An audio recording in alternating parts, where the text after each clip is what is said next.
Tadi di balai desa kita membahas Isra wal Mi'raj, bahwa setiap nabi dan rasul diisrakan, dimi'rajkan oleh Allah. Tetapi mi'raj yang paling sempurna adalah dimiliki Nabiuna Muhammad sallallahu alaihi wasallam. Nabi Adam alaihissalam dikeluarkan dari surga. Nabi Adam bertaubat kepada Allah. Di dalam sujudnya dimi'rajkan oleh Allah, ruhnya diangkat menghadap kehadiran Allah. Nabi Yunus alaihissalam keluar dari ikan nun, disitulah ruhnya diangkat oleh Allah. Doa taubatnya Nabi Yunus hampir sama dengan Nabi Adam. Nabi Adam memulai Rabbana zalamna anfusana. Ya Allah, kami yang zalim, kami yang salah. Nabi Yunus memulai taubatnya dengan kalimat tauhid, la ilaha illa anta. Di ujungnya, subhanaka inni kuntu minadh zalimin. Sesungguhnya kami yang zalim, ya Allah. Saat Nabi Adam dan Nabi Yunus mengakui akan dirinya yang salah, akan mengakui dirinya yang zalim pada Allah, saat itu ruhnya dimi'rajkan menghadap kehadiran Allah subhanahu wa ta'ala. Nabi Ibrahim alaihissalam dimi'rajkan oleh Allah. Nabi Ibrahim alaihissalam dimi'rajkan oleh Allah saat Nabi Ibrahim dibakar oleh Raja Namrud dan laknatullah lainnya. Kampung besarnya tumpukan kayu itu, lalu di tengah-tengah itu ada Nabiullah Ibrahim. Pada saat api sedang besarnya untuk menyakiti Nabi Ibrahim, saat itu sahabat-sahabatnya Nabi Ibrahim dari kalangan bangsa malaikat datang menghampiri Nabi Ibrahim guna untuk menolongnya. Jibril alaihissalam, wahai kekasih Allah Ibrahim, izinkan aku untuk menolongmu, untuk aku pindahkan api ini. Apa jawaban Nabi Ibrahim? Hasbunallah ni'mal wakil, ni'mal maula wa ni'man nasir. Wahai Jibril, terima kasih atas tawaranmu. Biarkan Allah yang menolongku, cukup Allah yang menjadi wakilku. Datang lagi malaikat angin, datang lagi malaikat hujan, malaikat api. Lagi-lagi kedatangannya ditolak oleh Nabi Ibrahim. Hasbunallah ni'mal wakil, ni'mal maula wa ni'man nasir. Cukup Allah yang menjadi wakil, cukup Allah yang menjadi penolongku. Ini doa lebih dasar daripada taubatnya Nabiullah Adam dan Nabi Yunus. Nabi Ibrahim tawakal, biar Allah satu-satunya yang penolong menjadi wakilnya. Saat para malaikat yang merupakan sahabatnya menawarkan akan pertolongan ditolak oleh Nabiullah Ibrahim, mereka semua para malaikat marah. karena tidak mau dibantu Nabiullah Ibrahim. Inilah makna hakikat kekuatan manusia.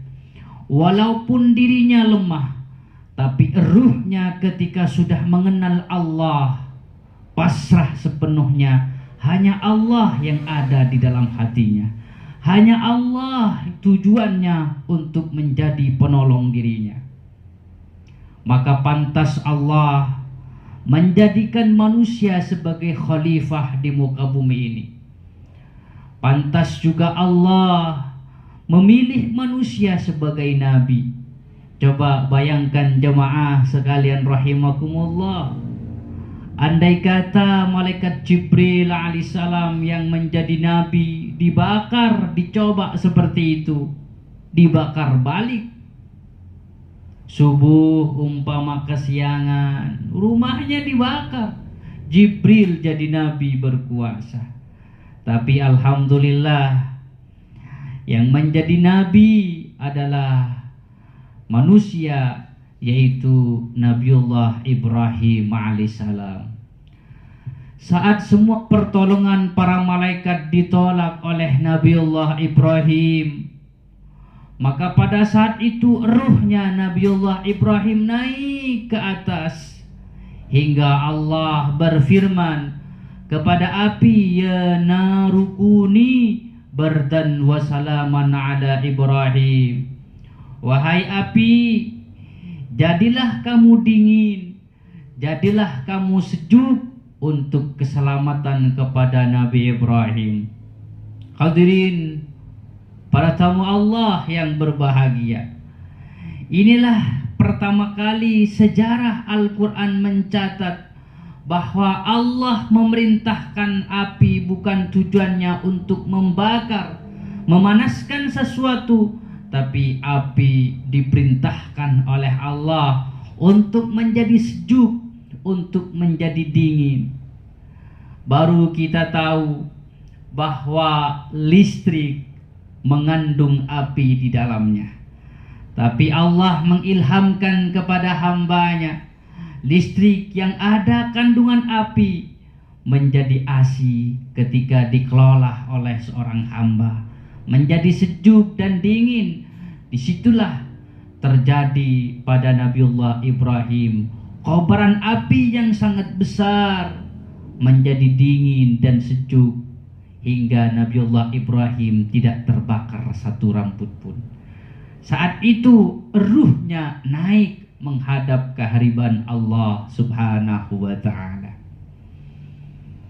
Nabiullah Musa alaihissalam Allah mi'rajkan pingsan dulu, Pak. Kenapa? Karena seolah-olah pada saat itu ruhnya masih melekat dalam jasadnya. Pingsan, baru saat pingsan ruhnya dimi'rajkan, dinaikkan menuju kehadiran Allah. Setiap nabi dan rasul dimi'rajkan oleh Allah. Kalau disampaikan di kajian subuh ini, waktunya tidak cukup. Bagi nabi kita Muhammad sallallahu alaihi wasallam, tak satu pun anggota yang tertinggal. Seluruh tubuhnya, ruhnya menuju kehadiran Allah. Kalau setiap nabi dan rasul mi'rajnya hanya ruhnya saja, tapi baginda Nabi seluruh tubuh dan ruhnya menuju kehadiran Allah. Dan tak satu helai rambut pun terbakar ketika bersanding dengan cahaya Zatullah. Inilah tingginya maqam baginda kita Nabiuna Muhammad sallallahu alaihi wasallam. Ayyuhal hadirun, para tamu Allah yang berbahagia, diceritakan oleh Abu Dzar Ummu Hani yang senada dengan Abu Hurairah Anas bin Malik. Suatu malam saat Rasulullah usai menunaikan sholat Isya, sedang istirahatnya, datanglah dua malaikat, Jibril dan Mikail. guna untuk membawa Rasulullah. Rasulullah dibedahlah dadanya. Bedahan ini adalah bedahan kedua kalinya waktu di usia umur 7 tahun, dan kedua yaitu pada peristiwa Isra wal Mi'raj. Diambillah jantungnya, lalu disucikan dengan air Zam-Zam, Ma'ul Kautsar, Ma'ul Hikmah, Ma'ul Iman. Diberikanlah hikmah, iman, pengetahuan di dalamnya, lalu dikembalikan seperti halnya semula. Jemaah, para tamu Allah yang berbahagia, andai kata manusia yang membedah, tentu ada bekas luka yang tersisa. Tapi karena malaikat yang membedah, maka tidak ada bekas lukanya. Seakan-akan Rasulullah tidak terasa ketika dibedah. Saat kembali kepada semula, maka Jibril memanggil kendaraan dari kalangan malakut, yaitu Burak. Diambil dari kata barakah yang artinya cepat kilat. Di mana Burak itu memandang, disitulah sampai kepada tujuan. Lalu Rasul berangkatlah dari Masjidil Haram ke Masjidil Aqsa. Di Masjidil Aqsa, baginda Nabi menunaikan sholat. Yang menjadi imam adalah Nabiullah Muhammad, yang menjadi makmum seluruh Nabi dan Rasul terdahulu. Kurang lebih 124.000 Nabi dan Rasul menjadi makmum. Kenapa mereka menjadi makmum? Beda dimensi. Mereka para nabi dan rasul, ruhnya yang menjadi makmum. Alasannya, karena setiap nabi dan rasul, saat Nabi Muhammad diangkat menjadi utusan, semuanya nabi-nabi dan rasul terdahulu berdoa di alam barzahnya dengan doa, ya Allah, jadikanlah kami bagian daripada umat Nabi Muhammad. Inilah lagi-lagi tingginya maqam baginda Nabi. Setiap Nabi dan Rasul ingin menjadi umatnya. Maka di situ pada peristiwa Isra wal Mi'raj, Allah kabulkan doa. Dan memang doanya para Nabi dan Rasul dikabulkan oleh Allah. Dikabulkan dengan cara mereka dijadikan makmum pada peristiwa Isra wal Mi'raj. Lalu baginda Nabi bermi'raj, diangkat oleh Allah naik ke langit yang pertama. Setiap pintu langit dari langit yang pertama sampai ke 7, di pintunya dijaga oleh malaikat, Pak. Tidak sembarangan orang masuk. Ada penjaganya, ada security-nya. Saat Nabiullah Muhammad sampai kepada pintu langit yang pertama, Jibril memulai salam, dijawab oleh malaikat yang penjaga daripada langit itu. Diberikan gelar Khazinus Sama, langit penjaga, malaikat penjaga langit. Lalu malaikat Khazinus Sama bertanya, "Man anta?" Siapakah kamu? Ana Jibril. Jibril menjawab dengan sopannya. Inilah yang disebut menempatkan suatu kepada tempatnya. Tidak sembarangan, walaupun Jibril kapten daripada semua malaikat yang ada di langit. Jibril keluar masuk langit ke bumi, menyampaikan wahyu kepada nabi-nabinya. Kapten ketuanya daripada malaikat. Siapa yang tak terkenal Jibril? Semuanya pada kenal Jibril. Tapi Jibril masih ditanya, siapakah kamu? Ana Jibril, dijawab.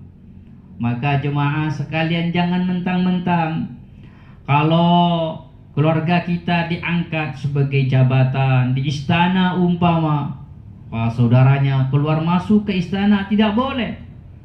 Harus mengikuti SOP. Seperti halnya SOP langit, Jibril masih memberikan salam hormat kepada security itu. Man maka siapa di sampingmu wahai Jibril? Ini Muhammad. Ditanya lagi, Muhammad yang mana? Muhammad utusan Allah atau Muhammad lain? Qad bu'istu ilai, benar. Ini Muhammad utusan Allah subhanahu wa ta'ala. Lalu dibukalah pintu langit itu. Masuklah Rasulullah di langit yang pertama.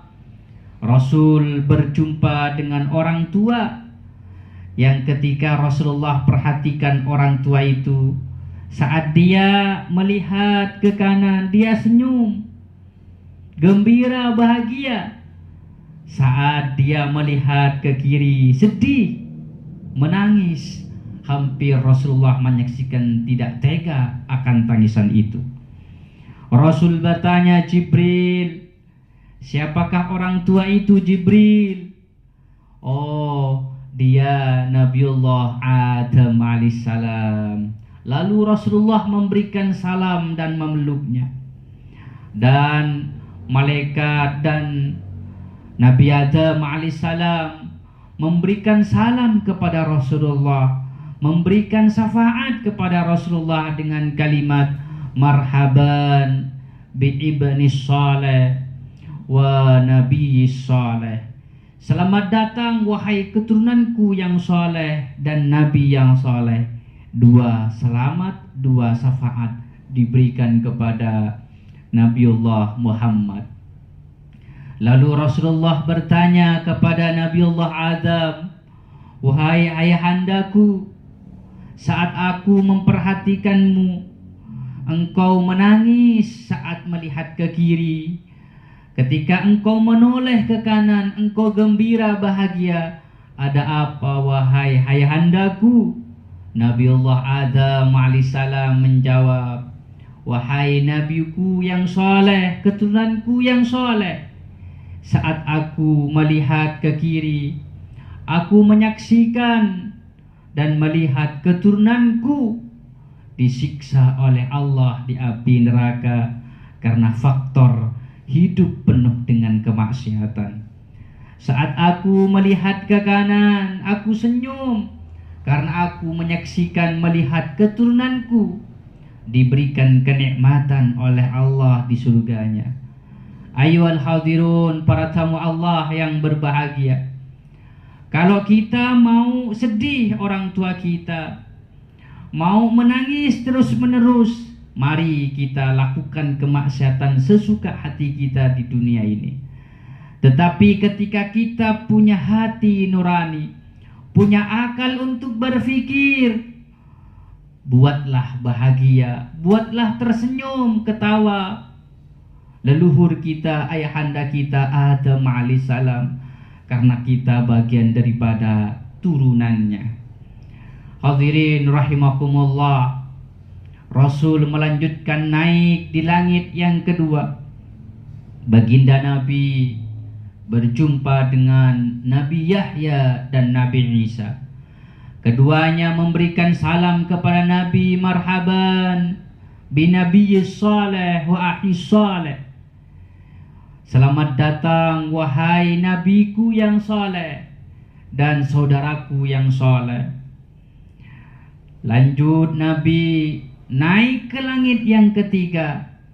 Nabi berjumpa dengan Nabi Yusuf alaihissalam. Kalau dulu sebelum Isra wal Mi'raj, Nabiullah iman kepada kitabullah, bahwa di dalam Al-Quran ada cerita Nabi Yusuf memiliki kegantengan luar biasa. Disitulah pada peristiwa Isra wal Mi'raj di langit yang ketiga, baginda Nabi menyaksikan bahwa Nabi Yusuf benar-benar memiliki kegantengan. Separuh dari gantengnya dunia ini diberikan kepada Nabiullah Yusuf alaihissalam.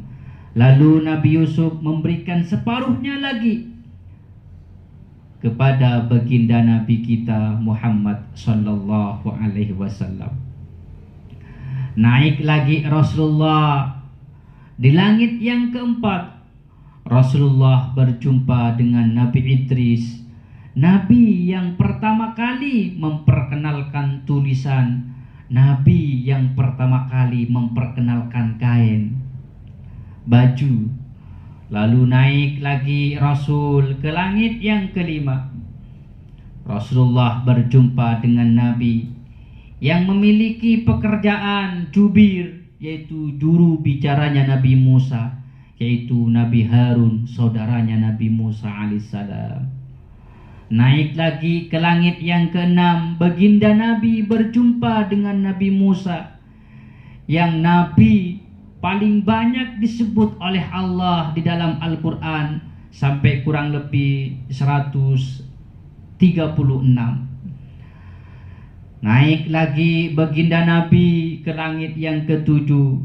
Di langit yang ketujuh, Rasulullah berjumpa dengan orang tua yang sedang bersender di Ka'bah. Ka'bah warnanya putih disender oleh orang tua, namanya Baitul Ma'mur. Rasul bertanya kepada Jibril, Jibril, siapakah orang tua itu, wahai Jibril? Oh, dia adalah Nabiuna Ibrahim alaihissalam. Ayyuhal hadirun, para tamu Allah yang berbahagia. Di langit yang ketujuh, di mana Nabi Ibrahim bersender di Ka'bah yang warnanya putih, itu namanya Baitul Ma'mur. Setiap hari di Baitul Ma'mur itu, harinya di sana 70.000 malaikat masuk ke dalamnya. Tujuannya untuk tawaf, untuk ibadah, dan tidak mau kembali lagi. Saking nikmatnya beribadah para malaikat. Setiap hari 70.000 masuk ke Baitul Ma'mur, Pak. Kita tahu semua bahwa malaikat stagnan di situ-situ saja derajatnya. Kita tahu bahwa malaikat tidak pernah melakukan maksiat dosa kepada Allah, selalu berbuat baik, selalu beribadah, menghambakan dirinya kepada Allah. Pertanyaannya, dikemanakan pahala ibadahnya para malaikat? Inilah untungnya menjadi umat kita Muhammad sallallahu alaihi wasallam. Setiap ibadahnya para malaikat setiap hari di Baitul Ma'mur itu diberikan kepada umat yang beriman. Maka nanti kita heran semua, Pak. Hajinya hanya 1 kali, umrohnya hanya beberapa kali, ria lagi. Kenapa sedemikian ria? Karena haji selfie, Pak. Tetapi pada saat di hari pembalasan, buku amal catatannya diberikan oleh Allah. Dilihatlah kita. Wah, kita kaget. Kok hajiku ratusan kali, umrohku ribuan kali. Ternyata hajinya, umrahnya malaikat di Baitul Ma'mur langit yang ketujuh itu diberikan kepada orang-orang mukmin, orang-orang yang beriman. Usia kita 50 tahun, yang aktif sholat di usia 30 tahun. Tapi pada saat di hari pembalasan itu diberikan amal catatan kita, wah, seakan-akan kita berusia ribuan tahun. Ibadah siapa itu? Sholat siapa itu? Sholat ibadahnya, zikirnya, sholawatnya para malaikat itu diberikan kepada kita sebagai umat Nabiuna Muhammad sallallahu alaihi wasallam. Ayyuhal hadirun, para tamu Allah yang berbahagia. Sampai di langit yang ketujuh, Rasulullah dengan malaikat Jibril melanjutkan naik lagi ke Sidratul Muntaha.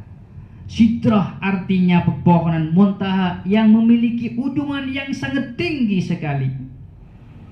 Sidratul Muntaha itu pepohonan kayu yang memiliki daun. Daunnya seperti daun gajah, alfil. Dalam setiap daun itu ada namanya fulan, fulan bin fulan, memiliki proses kehidupannya, memiliki perjuangan seperti ini. Ada namanya semuanya. Bahwa fulan mengaji rutinan di setiap subuh, ada semuanya. Yang mengisi Ustadz fulan, semuanya dicatat dan tak pernah terlepas. Dan setiap catatan itu tintanya tercatat sampai mengering. Baginda Nabi menyaksikan hal itu di Sidratul Muntaha. Rasulullah naik terus sampai ke ujungnya itu. Jibril berkata, wahai baginda Nabi, sahabatku, cukup sampai di sini. Aku yang dapat mengantarmu. Aku cukup sampai di sini, tak mau bisa lagi. Cukup sampai di sini. Aku yang dapat mengantarmu. Aku tak mampu naik lagi ke atas. Biarkan kamu naik sendirian. Nanti kamu dipanggil oleh Allah sampai ke kursi yang disebut arasnya Allah. Jibril tidak mampu naik lagi, Pak. Batasnya Jibril sampai ke Sidratul Muntaha. Naik lagi, Jibril akan meledak.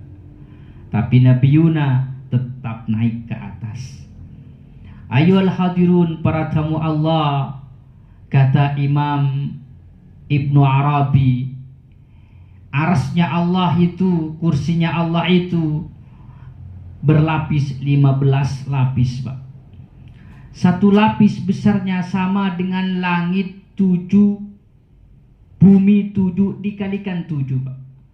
Langit 7 lapis, bumi 7 lapis dikalikan 7 banding dengan satu lapis aras. 15 lapis aras. Bayangkan, besar, pantas. Rabbul Arsyil Azim. Aras itu dikatakan besar, agung, karena setiap lapis lebih besar daripada atau sebanding daripada 7 langit, 7 bumi dikalikan 7. Saat Rasulullah berjumpa dengan Dzatullah, saat itu Rasulullah menundukkan kepala dengan sujud, namanya kharra sajida. Rasulullah menundukkan kepala dengan sujud. Suhud musahadah artinya bukan Rasulullah berjumpa tatapan langsung dengan Dzatullah dengan bertatapan begitu, Pak. Tidak. Kharra sajida, menundukkan kepala dengan sujudnya. Ibaratkan jemaah sekalian rahimakumullah, dipanggil oleh ulama kiai yang karismatik, orang pada takziman, semua orang mengagungi ulama itu. Lalu kita dipanggil sendiri lagi, fulan bin fulan, aku hendak punya rahasia, ingin aku sampaikan untuk kamu seorang. Ke rumahlah kamu. Saat di ruang tamu itu kita berjumpa salah satu di antara kita dengan ulama karismatik. Apakah kita mampu memandang begini? Tidak, Pak. Pasti begini suul adab kalau memandang begitu sendirian berdua ulama dengan di antara kita. Apalagi baginda Nabi bertatapan, bertemu dengan Allah. Tidak bertatapan begitu. Jangan bayangkan bertatapan begitu, tidak. Suhud musahadah, Rasul sujud. Pada saat sujud Rasulullah diperintahkan oleh Allah dan diwajibkan serta menjadi oleh-oleh untuk umatnya, kita semua sholat 50 waktu dalam sehari semalam. Rasul kan pemalu, Pak. Sami'na wa ta'na, tidak mau ngebantah. Ia langsung diterima. Rasulullah kembali ke bumi. Di langit yang ke-6, baginda Nabi bertemu dengan Nabi Musa. Nabi Musa bertanya, wahai Nabi yang soleh Muhammad, ada rahasia apa bocoran dari aras? Ada rahasia apa yang disampaikan oleh Rabbmu wahai Nabiullah Muhammad? Baginda Nabi pura-pura polos saja. Karena Rasulullah adalah manusia yang pandai memerankan dalam setiap kehidupan, maka pantas disebut uswatun hasanah. Karena di dalam dirinya Rasulullah, figur contoh apa saja ada di dalamnya. Rasulullah menjawab, 50 waktu untuk umatku menunaikan sholat dalam sehari semalam. Kaget Nabi Musa, 50 waktu. Wahai Nabi Muhammad, kembalilah kepada Rabbmu. 50 waktu umatmu tidak akan sanggup. Coba bayangkan, umatku Bani Israel, jangankan 50 waktu, 1 waktu dalam sehari semalam untuk menunaikan sholat, mereka semua sering absen dan tidak mau kembali. Tuh, umatnya nabi-nabi lain Pak, pada malas semua. Padahal kuat-kuat, besar-besar, gemuk-gemuk. Umatnya Nabi Musa alaihissalam, Bani Israel, paling angkuh. Nabi Ibrahim, Nabi Musa alaihissalam ketika ngajar tutup kuping. Wis Musa, wis. Umatnya Nabi Nuh datang kabur. Kabur. Bagaimana tidak stres jadi nabi waktu itu? Tetapi kelebihan umat Nabi Muhammad, walaupun kecil lemah, tapi kalau ngaji lama-lama, anteng semuanya pada ikhlas. Tidak bisa ditemukan di umat-umat sebelumnya kecuali umatnya Nabi kita Muhammad yang ngaji anteng seperti ini. Siapa yang mau ngaji subuh begini, dingin-dingin? Tapi inilah berkah hidayah menjadi umat Nabi kita Muhammad sallallahu alaihi wasallam. Jemaah, para tamu Allah yang berbahagia, andai kata Nabi Musa menyampaikan dari hatinya langsung, dari akalnya, dari perasaan Nabi Musa sendiri, tentu baginda Nabi tidak mau kembali kepada Aras. Nabi Muhammad tahu bahwa apa yang disampaikan oleh Nabi Musa itu bukan dari Nabi Musa sendiri, tetapi perkataan atau firman Allah melalui Nabi Musa. Seakan-akan Allah berkata begini, wahai Muhammad, umatmu kan kecil, hambaku dari umatmu kecil, sementara hambaku Bani Israel yang waktu itu dipimpin oleh Nabi Musa ini tidak sanggup untuk menaikkan ibadah, apalagi umatmu kecil-kecil. Kembalilah kepada Aras Muhammad untuk negosiasi. Maka di situ ini rahasianya, disebutlah Nabi Musa kalimullah, yang sering berbicara atau diajak bicara oleh Allah. Allah berbicara melalui Nabi Musa. Baru saat itu Rasulullah sadar bahwa Allah yang berbicara. Allah mau naik lagi sampai ke Aras. Hingga pada saatnya, hingga cerita pendeknya, negosiasi daripada 50 waktu menjadi 5 waktu. Kembali lagi ke langit sampai ke 6. Ditanya oleh Nabi Musa, sisa berapa wahai Rasulullah Muhammad? 5 waktu. Wah, jangan, kembali lagi. Rasulullah tidak mau, malu kata Rasulullah. Wahai Musa, cukup 5 waktu aja. Ini aku bawa kepada umatku sebagai oleh-oleh. Aku malu wahai Nabi Musa, cukup 5 ini aku bawa ke bumi sebagai oleh-oleh untuk umatku. Biarkan 5 ini yang menjadi kunci dalam kehidupan keselamatan bagi umatku. Karena aku tak mau wahai Nabi Musa, andai kata umatku tidak berinteraksi, tidak berkomunikasi dengan Allah dalam sehari semalam 5 waktu.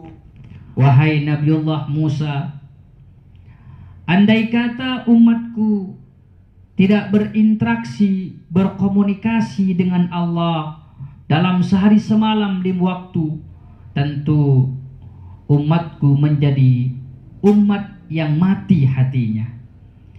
Dengan cara 5 waktu sholat ini, agar umatku berkomunikasi kepada Allah subhanahu wa ta'ala. Ayol hadirun rahimakumullah. Kenapa sholat yang menjadi ukuran atau tolak ukuran dijemput langsung oleh Allah, bukan puasa, bukan zakat, bukan lainnya? Karena sholat ini merupakan pondasi daripada agama. Sholat merupakan amalan yang menjadi kapten daripada amal-amal yang lainnya.